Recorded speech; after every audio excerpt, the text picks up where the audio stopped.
கண்ணியமிக்க சகோதர சகோதரிகளே, அல்லாஹ்வின் நல்லடியார்களே, அஸ்ஸலாமு அலைக்கும் வரஹ்மத்துல்லாஹி வபரகாத்துஹு.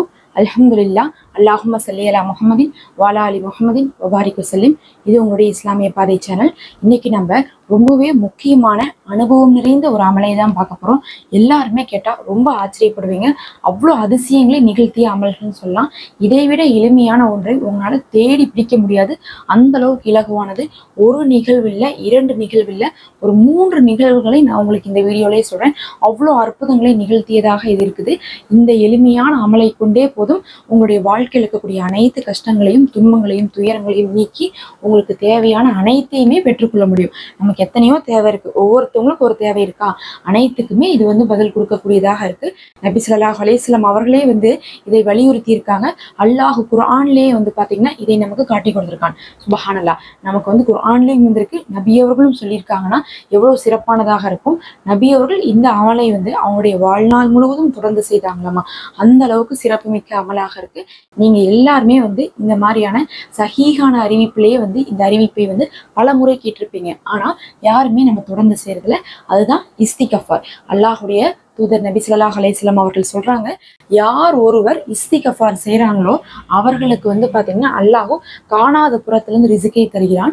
அவர்கள் செய்யக்கூடிய பாவங்கள் அனைத்தையுமே அல்லாஹ் போக்குகிறான். அவர்களுடைய கஷ்டத்தை, துன்பத்தை நீக்கக்கூடிய வழியை அல்லாஹ்வே திறந்து விடுகிறான்னு சொல்றாங்க. சுபஹானல்லாஹ். உங்களுடைய கஷ்டத்தை திறக்கக்கூடிய ஒரு சாவி இருக்கு பாருங்க, அது இஸ்திகஃபார். இப்ப நம்மள்ட்ட ஒரு பூட்டு இருக்குன்னா அந்த பூட்டு தான் நம்மளுடைய பிரச்சனை. அதுல நம்ம என்ன ஆயிட்டோம், லாக் ஆயிட்டோம். லாக் ஆனதுல இருந்து நம்ம வெளியே வரணும்னா ஒரு சாவி கிடைக்கணும்ல. இதையாவது ஒண்ணு செஞ்சு இதுல இருந்து வெளியே வந்துடணும் அப்படின்னா அந்த மேஜிக்கை நிகழ்த்தக்கூடியதாக இஸ்திகஃபார் இருக்கு. எல்லா அமலுக்கும் ஒரு சிறப்பு இருந்தாலும் இஸ்திகஃபாருக்கு தனி ஒரு சிறப்பு இருக்கு. அதுக்கு நான் ஒரு 2-3 நிகழ்வுகள் சொல்றேன் பாருங்க.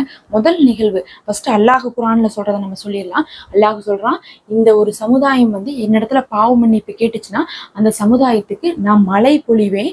அதே மாதிரி என்ன பண்ணுவேன், பாவத்துக்கு பகரமாக நன்மை தருவேன், அவர்களுக்கு செழிப்பான வாழ்க்கையை தருவேன்னு சொல்லி அல்லாஹ் குர்ஆன்ல ஒரு சில சமுதாயத்துக்காக அதை கூறியிருக்கான். எதுக்குன்னு பாத்தீங்கன்னா, எல்லா சமுதாயமே ஒவ்வொரு நபிமார்களா வந்தாங்க.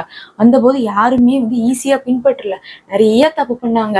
ஒவ்வொரு நபிமார்கள் காலத்திலையும் மக்கள் அநியாயம் பண்ணிட்டு இருந்தப்ப அப்ப அல்லாஹ் இறக்கி இருக்கான்னா, சுபஹானல்லாஹ், எல்லா மக்களுமே இஸ்திகஃபார் பண்ணியிருக்காங்க. எல்லா மக்களுமே பாவம் செஞ்சவங்கன்னா எல்லாருமே மன்னிப்பு கேட்டுதானே ஆகணும். இஸ்திகஃபார்னா மன்னிப்பு. அப்ப எல்லாரும் பாவம் செஞ்சவங்கன்னா எல்லாருமே மன்னிப்பு கேட்டிருப்பாங்க.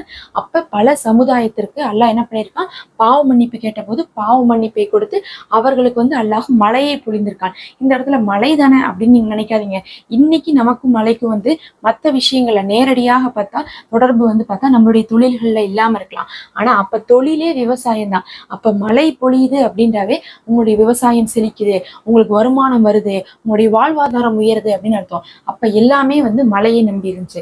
அதனாலதான் அல்லாஹ் சொல்றான், பாவத்தை மன்னித்து மழையை பொழிந்து அவர்களுக்கு நம்ம என்ன பண்ணுவோம், வாழ்வாதாரத்தை உயர்த்தி நல்ல முறையில வாழ வைப்போம்னு சொல்லிட்டு அல்லாஹ் குர்ஆன்லயே சொல்லியிருக்கான். அதுக்கு ஒரு நிகழ்வுகள் நம்ம சொல்லணும்னா, யூனுஸ் அலைஹிஸ்ஸலாம் அவர்களுடைய சமுதாயம் தான். யார் அவங்க? யூனுஸ் அலைஹிஸ்ஸலாம் அவர்கள் வந்தபோது எல்லாருமே புறக்கணிச்சிட்டாங்க. அந்த மக்கள் அவரை ஏத்துக்கவே இல்லை. அவரே பாவம் ஒரு கட்டத்துல வெறுத்து போயிட்டார் யூனுஸ் அலைஹிஸ்ஸலாம் அவர்கள்.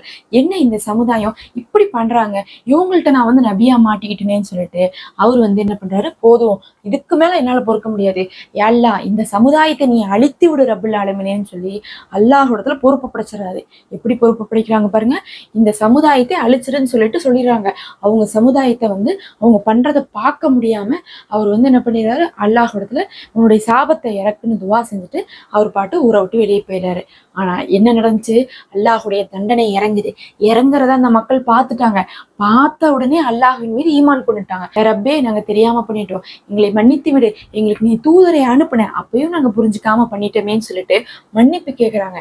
உடனே அல்லாஹ் என்ன பண்ணா, தண்டனையை அப்படியே மாத்திட்டு மன்னிப்பை இறக்கினான். மன்னிப்பை இறக்கி என்ன பண்ணா, அவர்களுக்கான வாழ்வாதாரத்தை கொடுத்தான். அவர்கள் அவ்வளோ ஒரு செல்வ செழிப்பாக பாவ மன்னிப்பு பெற்றதுக்கு பிறகு வாழ்ந்தாங்கன்னு சொல்லிட்டு வரலாறு பேசுது. சுபஹானல்லாஹ். மன்னிப்பை எப்ப பெற்றாங்க, தண்டனை இறங்க இறங்க கண்ணார பார்த்து அவங்க திருந்தியதுக்கு பிறகு பெற்றாங்க. ஆனா அதே நேரத்துல யூனுஸ் அலைஹிஸ்ஸலாம் அவர்களுக்கு என்ன நடந்துச்சு, அவர் தண்டனை கொடுத்துட்டு போயிட்டாரு. போயிட்டு என்ன பண்ணிட்டாரு, அவரு தான் கப்பல்ல போய் அதுக்கப்புறம் அல்லாஹுடைய கோபத்துக்கு ஆளாகி மீன் வயிற்றுக்குள்ள போறாரு. ஏன்னா அல்லாஹ் இடத்துல வந்து கட்டளை வந்தாதான் அந்த ஊரை விட்டு வெளியே போகணும். அப்படி வெளியே போகிறது கட்டளை வராம அவர் போனதுனால அவருக்கு அல்லாஹ் வந்து என்ன பண்ணிட்டான், சோதனை கொடுத்துட்டான். அப்ப அல்லாஹுடைய கட்டளை பாருங்க எந்த அளவுக்கு இருக்குதுன்ட்டு. அதுக்கப்புறம் அவர்கள் திரும்பி எல்லாமே வந்து மருந்தி மன்னிப்பு கேட்டு திரும்பி அந்த சமுதாயத்தை வந்து பார்க்கும்போது ஆச்சரியப்படுறாங்க. அல்லாஹுடைய மன்னிப்பால இந்த சமுதாயம் இப்படி இருக்கான்ட்டு. அதே மாதிரி அல்லாஹுடைய மன்னிப்பால அவரும் மீன் வயிற்றிலிருந்து வெளியே வந்து நல்லாயி வராங்க. அப்போ ஒரு சமுதாயத்துடைய நபியும் அங்க இருக்கக்கூடிய மக்களும் 2 பேருமே வந்து என்ன பண்ணியிருக்காங்க, பாவ மன்னிப்பு பெற்றிருக்காங்க, தண்டனையை கண்ணார பார்த்திருக்காங்க. அவர் மீன் வயிற்றுக்குள்ள இருக்கும்போது அந்த தண்டனையை பார்க்கிறாரு, இவங்க வந்து தண்டனை இறங்கும் போது பாக்குறாங்க. அப்ப வந்து குர்ஆன்ல அல்லாஹ் இதே தான் சொல்லி காட்டுறான். நீங்க பாவ மன்னிப்பு கேட்டா எப்படியெல்லாம் உங்களை வச்சிருப்போம், உயர்த்தி வச்சிருப்போங்கிறான்லாம். சுபஹானல்லாஹ். இந்த ஒரு வார்த்தையே போதும் நம்ம பாவ மன்னிப்பு கேட்கறதுக்கு. இருந்தாலும் ஒரு சில நிகழ்வுகள் கேளுங்க. ஒரு மனிதர் இருக்காரு, இந்த வந்து சஹீஹான அறிவிப்புல வந்திருக்கு. இமாம் அஹ்மது அம்பல் அவர்கள் என்ன பண்றாங்கன்னா, நமக்கு தெரியும்ல சஹீஹ் அல் புகாரி, அஹ்மது, திர்மிதி இப்படிலாம் நம்ம சொல்றோம்ல, இவங்களாம் யாருன்னு பாத்தீங்கன்னா ஒரு இமாம். அவங்க என்ன பண்ணுவாங்கன்னா ஹதீஸ்களை வந்து தொகுப்பாங்க.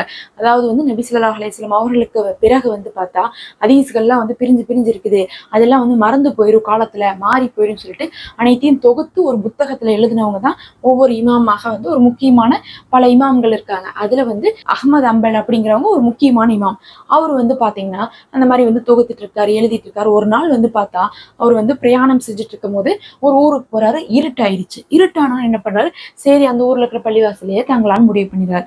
முடிவு பண்ணி போய் படுத்தா அங்க இருக்கக்கூடிய மோதினார் வெளியூர்காரங்கள தங்கக்கூடாது, கிளம்புங்கிறாரு. அவருக்கு தெரியாது இவர் இமாமுன்ட்டு. கிளம்புங்கன்னு சொல்லி இவரால் கிளம்ப முடியல. நான் எங்க போவேன், நானே வெளியூர்ல இருந்து வந்திருக்கேன், எனக்கு ஒரு நாள் கொடுங்க, பள்ளிவாசல தான் போய் நான் படுக்க முடியும்னு கேட்க கேட்காம காலை பிடிச்சி வெளியே கொண்டு போய் விட்டுறாங்க. யோசிச்சு பாருங்க, காலை பிடிச்சி வெளியே விட்டுட்டாங்க. வெளியே விட்டதுக்கு அப்புறம் அவருக்கு என்ன பண்ணணும்னே தெரியல.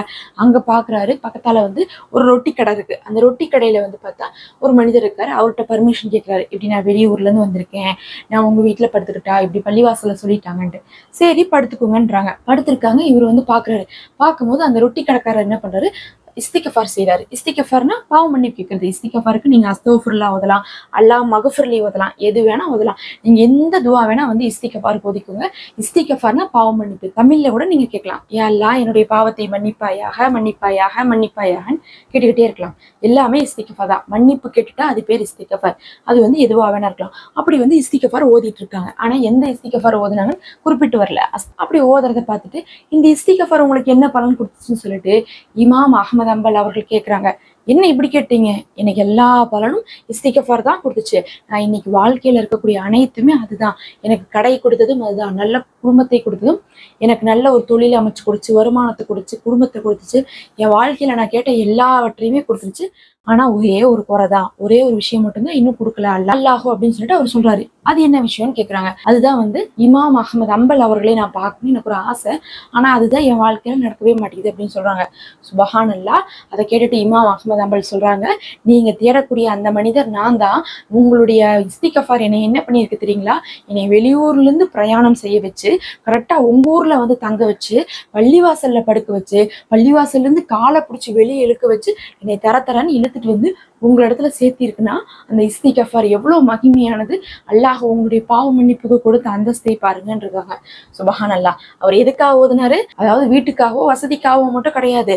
அவர் வந்து ஒரு ஆசை இருக்கு, இவரை பார்க்கணும்னு ஒரு ஆசை இருக்கா, அந்த ஆசைக்காக கூட இஸ்திகஃபார் ஓதிருக்காரு. உங்களுக்கு யாரையாவது திருமணம் முடிக்கணும்னு ஆசை இருக்கா, அதற்காகவும் நீங்க ஓதலாம். ஹலாலான எந்த விஷயம் இருந்தாலும் அதற்காக ஓதலாம். செல்வம் வேணுமா, வறுமை நீங்கணுமா, கடன் அடையணுமா, நல்ல குழந்தைகள் வேணுமா, குழந்தைகள் உங்களை நல்லா பார்த்துக்கணுமா, உங்களுக்கு வந்து நல்ல மரியாதை கிடைக்கணுமா, எல்லாருமே உங்களை தாங்கன்னு தாங்கணுமா, எல்லாவற்றுக்குமே இந்த இஸ்திகஃபார் தான். சுபஹானல்லாஹ். அவர் அப்படி சொன்னதுக்கு அப்புறம் அவரே வந்து வியந்துடுறாங்க. அப்ப அந்த மனுஷன் வந்து இஸ்திகஃபார் ஓதி எல்லா பலனையுமே அடைந்துட்டாருன்னு அர்த்தம். ஏன்னா அந்த ஒண்ணு மட்டும்தான் அடையலேன்னு சொன்னாரு, அந்த ஒண்ணும் இப்ப கிடைச்சிருச்சு.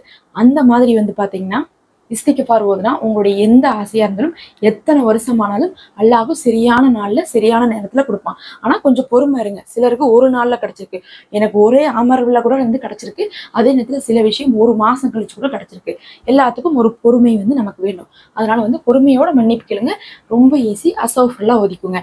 இதுல வந்து பாத்தீங்கன்னா ஒரு விதவை பெண் வந்து சொல்றாங்க, நம்ம வந்து ஆலிம்களை பத்திலாம் பாக்குறோம், அது போக வந்து நம்மளே மாதிரி சாமானிய பெண் சொல்றாங்க, அவங்க விதவை ஆயிட்டாங்க, அவங்களுக்கு 2 குழந்தை, கணவரும் இல்லை, வசதியும் இல்லை, ரொம்ப கஷ்டப்படுறாங்க, சாப்பிடாமையே பல நாள் தூங்குறாங்க, அழுகுறாங்க, தொழுகிறாங்க, என்னால் யார்கிட்டையும் சாப்பாட்டுக்கு கையேந்த முடியலேன்னு சொல்லிட்டு கஷ்டப்படுறாங்க. அப்படி இருக்கும்போது பள்ளிவாசல்கிட்ட வந்து சொல்லி பள்ளிவாசல் மூலமாக உதவி பெற்று வராங்க. அந்த இடத்துல வந்து பள்ளிவாசல் இருக்கக்கூடிய ஆளுமிட்டு வந்து இவர் சொல்றாங்க, இப்படி என்னுடைய நிலைமை எப்படி இருக்குது, என்னால் தாங்க முடியல, என்னால் அடுத்தவங்கள்ட்ட கையேந்த முடியாது, நாங்கள் சாப்பிடாமலே தூங்குற நிலைமையில வந்து வறுமையில இருக்கோம் அப்படிங்கிறாங்க. சொன்னதுக்கப்புறம் நீங்கள் இஸ்திக்ஃபார் செஞ்சுவாங்கன்னு சொல்றாங்க. அதுக்கு அவங்க பார்த்தீங்கன்னா யூனுஸ் அலைஹிஸ்ஸலாம் அவர்கள் மீன் வயிற்றுல ஓதுறாங்கல்ல, லா இலாஹா இல்லா அந்த சுபஹான கின்னிக்கும் துமினல் ஆலமீன், அதுவும் அஸ்தக்ஃபிருல்லாஹ்வும் சொல்றாங்க. நீங்க எது வேணா ஒதுக்கலாம். இஸ்திக்ஃபார்னா எல்லாமே இஸ்திக்ஃபார் தான். ஆனா யூனுஸ் அலைஹிஸ்ஸலாம் அவர்கள் இதுவா ரொம்ப ஸ்பெஷலான இஸ்திக்ஃபாராக நம்ம பார்க்கப்படுது.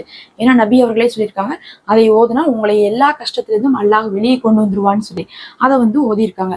ஓதி வராங்க. கொஞ்ச நாள்லயே பார்த்தா அவங்க வீட்டுல இருந்த ஒரு பழமை வாய்ந்த பொருள் வந்து பார்த்தா கவர்மெண்ட் வந்து என்ன பண்றாங்க, நல்ல விலை கொடுத்து எடுத்துக்கிறாங்க, கோடிக்கணக்கான மதிப்புல எடுத்துக்கிறாங்க. இன்னைக்கு கூட நமக்கு வந்து பாத்தீங்கன்னா நிறைய வந்து நெட்ல விஷயம் வந்துட்டு தான் இருக்கு. உங்கள்கிட்ட பழைய ஓல்டு காயின் வந்து பாத்தீங்கன்னா பழைய 5 பைசா காயின் இருக்குல்ல, அது உங்கள்கிட்ட இருந்தா கொடுங்க, நாங்க உங்களுக்கு 2 கோடி ரூபாய் கொடுக்குறோம். இல்லையா, அந்த 1 ரூபா காயின் வந்து பார்த்தா 1900 இத்தனாவது வருஷம், இத்தனாவது வருஷத்துடைய காயின் உங்கள்கிட்ட ஸ்பெஷலா இருந்தா அந்த காயினை நீங்க எங்களுக்கு வந்து நீங்க வந்து மெயில் பண்ணுங்க, நாங்க வந்து என்ன பண்றோம், உங்கள்கிட்ட வந்து வீட்டுல வந்து செக் பண்ணி எடுத்துக்கிறோம், உங்களுக்கு நாங்க 2 கோடி ரூபாய் கொடுக்குறோம்லாம் சொல்லி மியூசியம்ல இருந்து நிறைய வந்து பாத்தீங்கன்னா வந்துகிட்டே இருக்கு. இப்பெல்லாம் வந்து எல்லா பக்கம் வந்துட்டு இருக்குது. இன்ஸ்டாகிராம்ல இதுல எல்லாம் வந்து உங்களுக்கு அந்த ஆட் வந்துட்டு இருக்கு. இதெல்லாம் வந்து எதுக்கானா, இந்த பழமை வாய்ந்த பொருட்கள்லாம் வந்து எடுக்கும்போது அவங்க கலெக்ட் பண்ணி வச்சுப்பாங்க ஒரு அடையாளத்துக்காக. அதுக்குன்ட்டே வந்து கவர்மெண்ட்ல நிறைய பேர் இருக்காங்க. அவங்க வந்து பார்த்தா அந்த பொருள் கிடைக்கணுங்கிறதுக்காக எவ்வளோ காசு கொடுத்து கூட வாங்குவாங்க. அந்த மாதிரி ஒரு பழமை வாய்ந்த பொருள் அந்த பெண்மணியுடைய வீட்டுல இருந்து அதை வித்து அவங்க கோடீஸ்வரி ஆயிடுறாங்க. சுபஹானல்லாஹ். வேலை கிடைச்சிச்சு, அவங்களுக்கு வந்து அது கிடைச்சிச்சு இது கிடைச்சிச்சுன்னு நம்ம எதுவுமே சொல்ல. ஒரு பொருள் இருந்துச்சு, அந்த பழைய பொருள் அவங்களுடைய முன்னோர்களுடைய பொருள், அதை வித்து அவங்க கோடீஸ்வரி ஆகிறாங்க. அவங்க குழந்தைகளே அவங்க பார்த்துக்கிறாங்க. இதுதான் இஸ்திக்ஃபாருடைய மகிமை. நீங்க என்ன தேவைக்கு போதனாலும் சரி, வழியே இல்லை, எனக்கெல்லாம் வந்து கடன் அடையிறதுக்கு சான்ஸே இல்லை, எப்படி அடையும், யாருமே எனக்கு உதவி பண்ண மாட்டாங்க, எங்களுக்கு வந்து காசே வராது, வரவே வேண்டாம், அல்லாஹ் வந்து உங்களுக்கு வேற வழியே கொடுப்பான். நாம வந்து 9 கதவுகள் வழியாக எதிர்பார்த்துட்டு இருந்தாலும் சரி, அல்லாஹ் வந்து கூரையை பிச்சுட்டு நம்ம கொடுக்கணும்னு நாடினானா அப்படிதான் அல்லாஹ் நமக்கு கொடுப்பான். அதனால வந்து நீங்க எதிர்பார்க்குற எந்த வழிகளாக இருந்தாலும் சரி, அதை விட சிறந்த வழியின் மூலமாக உங்களுடைய கஷ்டத்தை அல்லாஹ் இஸ்திக்ஃபார் செய்வதன் மூலமாக தீர்ப்பான். நீங்க தினமும் இஸ்திக்ஃபார் செய்யுங்க, உணர்ந்து செய்யுங்க. அல்லாஹ் நான் செஞ்ச பாவத்தெல்லாம் மன்னிச்சிருன்னு துவா செய்யுங்க. அதுவும் நினைச்சு துவா செய்யுங்க. அப்பதான் அதனுடைய பலன் கிடைக்கும். நான் நிறைய வந்து இபாதத்துல தப்பு பண்றேன், நான் நிறைய பொய் பேசுறேன், நான் நிறைய புறம் பேசுறேன், நான் நிறைய வந்து டிவி பாக்குறேன் அப்படின்னு சொல்லிட்டு தப்புகளை நினைச்சு இஸ்திக்ஃபார் செஞ்சுட்டே இருங்க. கண்டிப்பா அந்த தப்பையும் நீங்க வந்து தானா விட்டுருவீங்க. பத்தாவதுக்கு உங்களுக்கு நல்லது எல்லாமே வந்து அது மூலமாகவே கிடைச்சிடும். இது வந்து ஒரு சிறப்பான அமலா இருக்கும், அனுபவபூர்வமான அமல். இதை நீங்க செய்து பலன் பெற்றுவாங்க. இது பயனுள்ளதா இருந்தால் மறக்காம சப்ஸ்கிரைப் பண்ணி இந்த வீடியோவுக்கு ஒரு லைக் கொடுங்க.